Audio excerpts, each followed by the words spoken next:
Pregnancy వచ్చినప్పుడు healthy food తినాలి. ఇది తినక్కలేదు డార్లింగ్, నాకితే సరిపోద్ది. నాకలా రేయ్, నువ్వు ఇక్కడ ఉంటే జుట్టు పీకి పారేస్తాను. ప్రేమతో తీసుకొస్తే కోపడుతున్నావు. దిస్ ఇస్ టూ మచ్ బంగారం. రేయ్, చల్లగా ఉంటుందని తిన్నాననుకో, కడుపులో బేబీకి చలేస్తే దుప్పటి కప్పగలనా? లేదు కదా. నువ్వింత డీప్ గా ఆలోచిస్తున్నావా డార్లింగ్? అవునరా, ఇలాంటివి తినకూడదని డిసైడ్ అయ్యాను. బంగారం, ఇలాంటి నోరూరించేవి తింటే లోపల ఉన్న బేబీ కూడా ఆనందంతో కేరింతలు కొడతాడు. చలి పెట్టదు, గిలి పెట్టదు. తీసుకొచ్చి చాలా సేపు అయింది కదా, అంత చల్లగా ఏముండదు కానీ బాగుంటది. తిని బంగారం. సరే తింటానులే. బేబీకి చలేయకుండా వెంటనే కాఫీ తాగుతాను. అబ్బబ్బబ్బబ్బబ్బా, సూపర్ ఐడియా. ఎన్ని తెలివితేటలు నా బుజ్జి బంగారానికి. నా చిట్టి, నా బుజ్జి. తినమ్మా. ఇది తినేసి ఈ కప్పు కూడా తినాలి. ఆ కప్పు నీది కదా. నీది నాది అని తేడా లేదు డార్లింగ్. నువ్వే తినాలి, హ్యాపీగా ఉండాలి. తిను.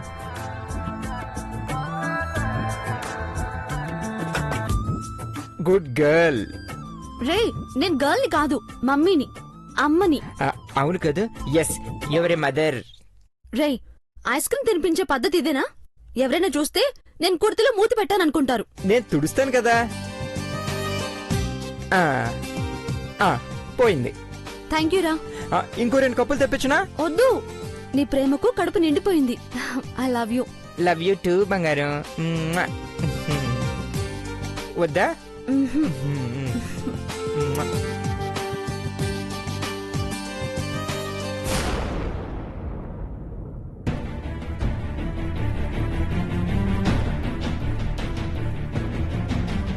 నీలమా, కిచెన్ లో ఎవరూ లేరు, త్వరగా వచ్చే.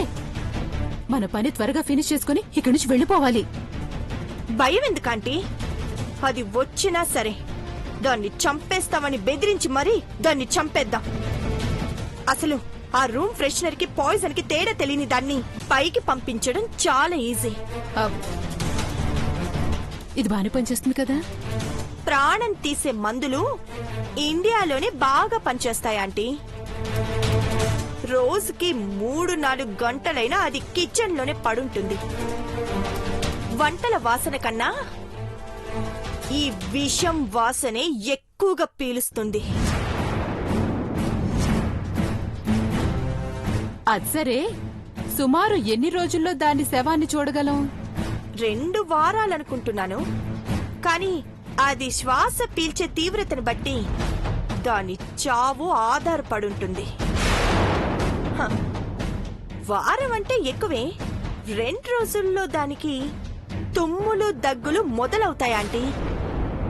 నాటు మందులు వాడినా ఉపయోగం ఏమీ లేదాంటీ.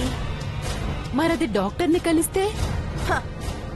అది ఏం రోగమో అని రక్త పరీక్షలు చేసి కనుక్కునే లోపే సారీ అని నాడి పట్టుకున్న డాక్టరే చెయ్యొదిలేస్తాడు.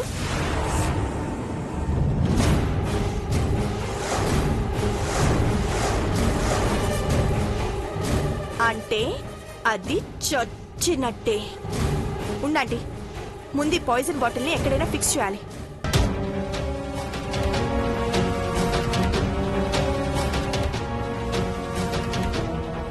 ఎస్.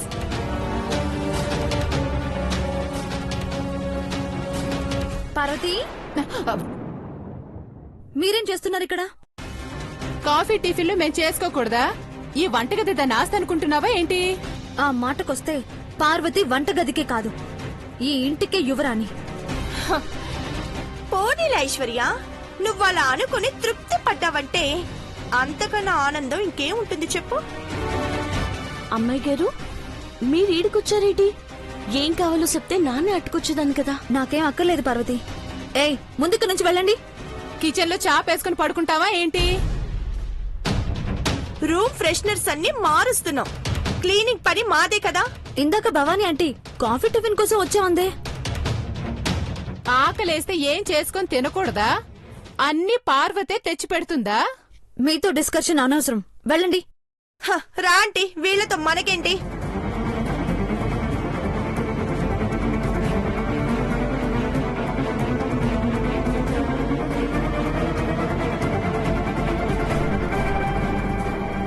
వాళ్ళతో పేచి పెట్టుకోకండి అమ్మాయి గారు. అవునవును, బీపీ తెచ్చుకుంటే నా కడుపులో బేబీ కంగారు పడుతుంది.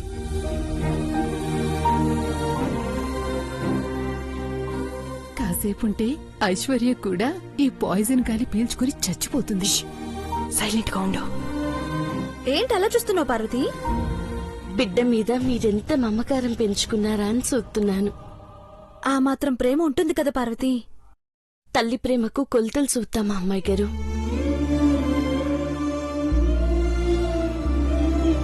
రేపు ఊరు నుండి పెద్ద మనుషులు వస్తున్నారు. ఈ విషయం తెలుసు కదా? తెలుసమ్మాయి గారు. పెద్దబాబు గారికి కంటి చూపు వస్తేనే అన్ని కష్టాలు పోతాయి. లేదంటే నాన్న కూడా ఇంట్లో నుంచి వెళ్లిపోవాల్సి వస్తుంది. భయపడాల్సిన అవసరం లేదు పార్వతి. కేరళ వైద్యం ఇప్పిస్తే నయం అవుతుందని సిద్ధాంతి గారు చెప్పారు కదా. పద. అవునమ్మాయి గారు, ఇవాళ పెద్దబాబు గారిని తీసుకొని పోతాను. ఏంటి ఇప్పుడు కేరళకా? చూసావా నీలు, మొన్న కాశ్మీర్కి, ఈ రోజు కేరళకు. హ, ఇదక్కడ ఎంజాయ్ చేయటానికి వెళ్తుంది. అయ్యో, ఎంజాయ్ అనకూడదంటీ. ఆ, కులక్కడానికి.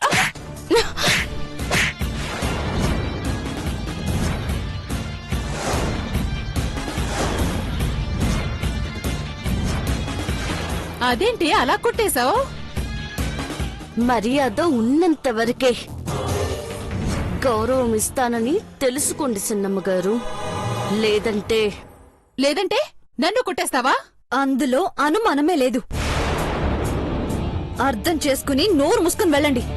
నిన్ను ఏమననే 4 రోజుల తర్వాత నువ్వే పశ్చాత్తాపంతో ఏడుస్తావు. పర్వాలేదు, మీరు బయటకు వెళ్తే బాగుంటుంది. హ, ఇంకా వీళ్ళ మొహాలు చూసుకుంటే ఎందుకు నీలు? పద, అనవసరంగా కిచెన్ లోకి వచ్చాం. ఛ! హ, అమ్మాయి గారు మీరెళ్ళండి, వంటగదిలో వేడిగా ఉంటది. ఉమ్.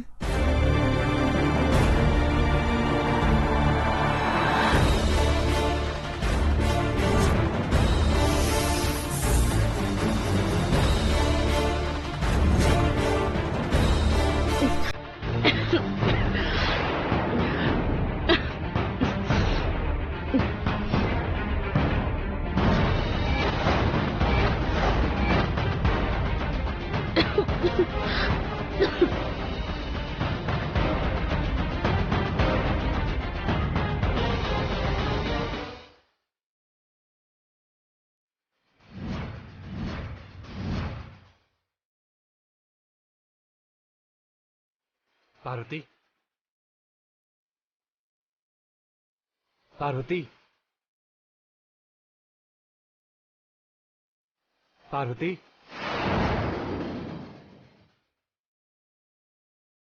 ఏదో కీడు జరుగుతుందని అపశకనంగా ఎడమకన్ను అదురుతుంది. పార్వతి, ఎక్కడున్నావు పార్వతి? ఏదో జరగబోతుంది అనిపిస్తుంది. పార్వతి, ఎక్కడున్నావు? పార్వతి, పార్వతి,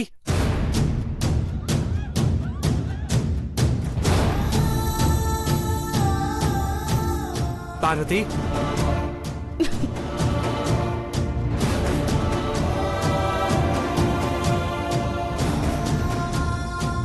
పార్వతి, పార్వతి. పెద్దబాబు గారు, మిమ్మల్ని ఇక్కడికి రావద్దన్నాను కదా. నువ్వు కూడా ఇక్కడ ఉండొద్దు పార్వతి. నీకేదైనా అవుతుందని భయంగా ఉంది. అట్ట జరిగితేనే బాగుండేమో అనుకుంటున్నా. పార్వతి, అలా మాట్లాడొద్దు. మీరు హాల్లోకి పోండి, అమ్మగారు చూస్తే తిడతారు.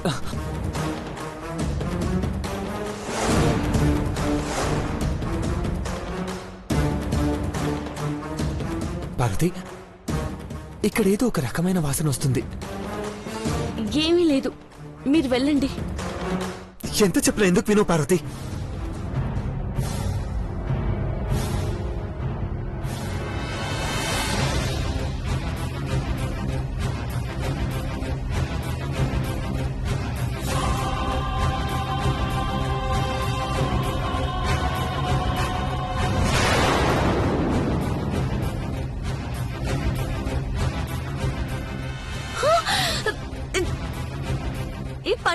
చేయకూడదని చెప్పాను కదా పెద్దబాబు గారు.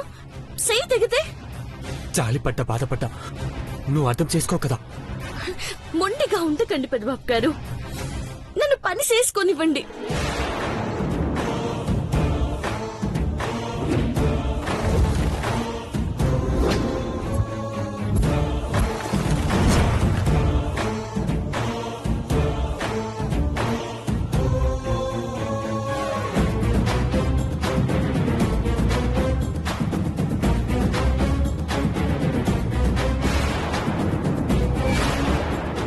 అయ్యో పెద్దబాబు గారు, ఏం చేస్తున్నారు? మంటగా లేదా? ఉంది. ఏడిస్తే అయినా బాధపడతావేమో కదా, అందుకే కన్నీళ్ళు వచ్చిన మిర్చి తింటున్నాను. పెద్దబాబు గారు ఎందుకు ఇలా చేస్తున్నారు?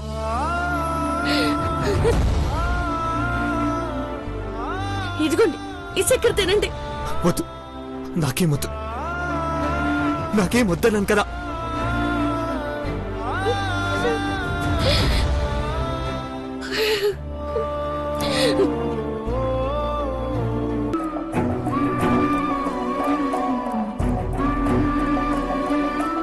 పెద్దబాబు గారు ఈ నీళ్ళైనా తాగండి. వద్దు. తాగకపోతే నా మీద ఒట్టే. తాగండి.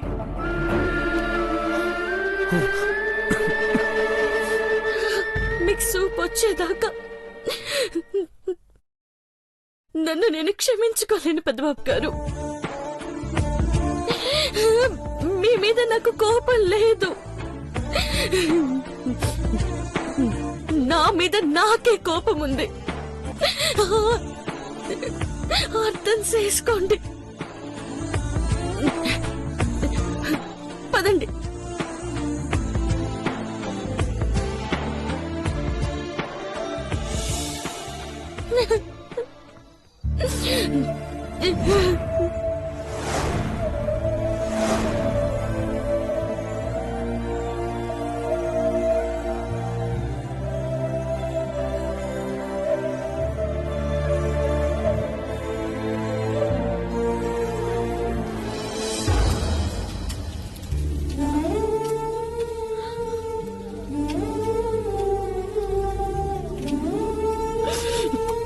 మీరెంత బాధను అనుభవించారో నేను అంత బాధను అనుభవించాలి. అందుకే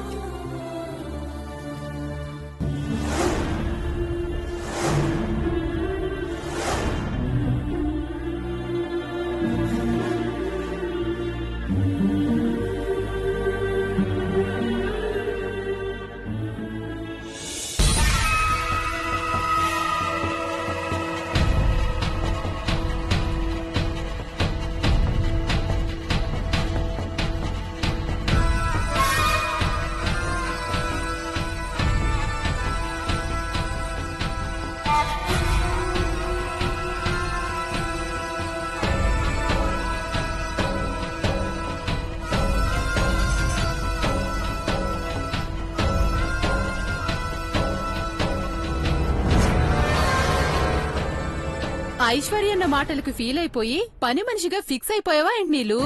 రాత్రి వరకు నా చేతిలో సుదర్శన చక్రం ఉందని గిర్రుని తిప్పేస్తానని బిల్డప్లిచ్చి ఇప్పుడు నడుం వచ్చే కార్యక్రమాలు మొదలు పెట్టావా? గగ్గోలు పెట్టకాంటీ, సైలెంట్ గా పౌడర్ కలిసేలా నీళ్ళని కలుపు. నేనెలాంటి పనులు చేయదలుచుకోలేదు. మొబైల్ తీసేవెందుకు? పని చేయట్లేదని ఫోన్ చేసి చెప్తావా ఏంటి? Hello doctor. డాక్టరా? మీరింటికొచ్చే టైం వచ్చింది, త్వరగా బయలుదేరండి. వచ్చి నిజం చెప్పేయండి. See you here. ఏ నిజం చెప్పాలి లీలమ్మా? ఆ డాక్టర్కేం తెలుసు? ఐశ్వర్య అమ్మైపోతుందని చంకులు గుద్దుకునే మహీకి చెక్ పెట్టడానికే డాక్టర్ని పిలిపిస్తున్నానంటీ. వస్తే నిజాలన్నీ బయటకొస్తాయి. నిజం తెలిస్తే ఐశ్వర్య పొగరు అణగారిపోతుంది. ఇల్లంతా విషాదంలో ఉన్నప్పుడు పార్వతి చచ్చిన పాజిటివ్ గానే తీసుకుంటారు. ఈ బకెట్లో సర్ఫ్ ఎందుకేసావు? ఫ్లోర్ తుడవడానికి అంతెందుకు? మోతాదులో వేస్తే ఫ్లోర్ తుడవచ్చు, ఎక్కువ వేస్తే జారి పడొచ్చు. అదెలా? మనం సర్ఫ్ వేసిన బకెట్ కి ఒక చిన్న హోల్ ఉంది. హాల్లో ఫోన్ రాగానే ఐశ్వర్య వెళ్లే దారిలో ఈ బకెట్ లో నుండి సర్ఫ్ నీళ్లు కారుతాయి. దాని మీద ఐశ్వర్య కాలు పెట్టి జారి పడుతుంది. కడుపులో ఉన్న బిడ్డకి ఏమైందోనని హడావిడి చేసి మనమే భయం పుట్టిద్దాం. వాళ్ళు డాక్టర్ని పిలిచే లోపే మనం అరేంజ్ చేసిన డాక్టర్ వచ్చేస్తారు. హ, ఐశ్వర్యని చెకప్ చేసి అప్పుడు నిజం బయటికి చెప్పేస్తారు. నువ్వు కేక నీలు పద.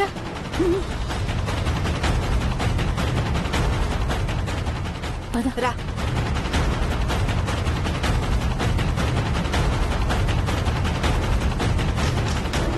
బంగారం బంగారం ఏం తింటావు చెప్పు. ఇంట్లో చేయించిన హోటల్ని తెప్పించునా? రై ఎప్పుడు తిండిగోలేనా? నీకోసమే బంగారం. ఆరోగ్యమే మహాభాగ్యం కదా, బాగా తినాలి. నన్ను డిస్టర్బ్ చేయకు. ప్రెగ్నెన్సీ టైంలో తీసుకోవాల్సిన జాగ్రత్తల గురించి ఆర్టికల్ చదువుతున్నాను. మొబైల్లో చిన్న చిన్న అక్షరాలు స్పష్టంగా కనపడవు ఐశ్వర్య, ట్యాబ్ లో చూడాల్సింది. ముందు మీరు మీ పని చూసుకోండి. బంగారం దిష్టి పెట్టేలా ఉన్నారు, రూమ్ లో కూర్చుంది కదా. లేదు, నేను ఇక్కడే కూర్చుంటాను, నువ్వు వెళ్ళు. సరే, లేనిపోయిన ఆర్టికల్ చూసి బీపీ పెంచుకోకు. పైగా పక్కన ఇలాంటి వాళ్ళు ఉంటారు, జాగ్రత్త. పర్లేదులే ఆంటీ, ఫీల్ అవ్వకు. ఏదో ఒకటి అంటూనే ఉంటాడు. ఏంటి ఐశ్వర్య, మీ ఆయన మమ్మల్ని అలా అంటున్నా నువ్వు అడ్డు చెప్పవేంటి? ఎందుకు నన్ను విసిగిస్తారు? చెప్తే కూడా తప్పా?